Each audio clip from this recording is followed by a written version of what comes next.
সবচেয়ে হাস্যকর বিষয়, যেটা বাংলাদেশের ইতিহাসে একেবারেই ব্যতিক্রম ঘটনা। কথা হচ্ছে আমাদের নারীবাদী বোনেরা কোথায়?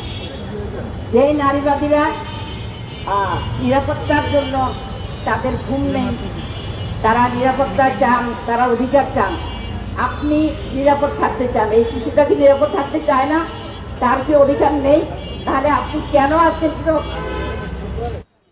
বাংলাদেশ জামাত ইসলামীর সম্মানিত আমির ডক্টর শফিকুর রহমানের একটি ফেক আইডি নিয়ে অনেক প্রোপাগান্ডা চলেছে, কিন্তু আজকের এই ঘটনা যা মানুষের হৃদয়ে রক্তকরণ করছে, শিশুদের কোনো ভালোবাসা কি আমাদের মধ্যে নেই? কেন আমরা এ ব্যাপারে সচেতন নই? প্রিয় বন্ধুগণ, তাই আমি আমাদের পিতামাতা, অভিভাবক সমাজকে বলতে চাই, আমাদেরকে আর বসে থাকার সময় নেই। আমাদেরকে সচেতন হয়ে নেমে আসতে হবে অধিকার আদায়ের জন্য।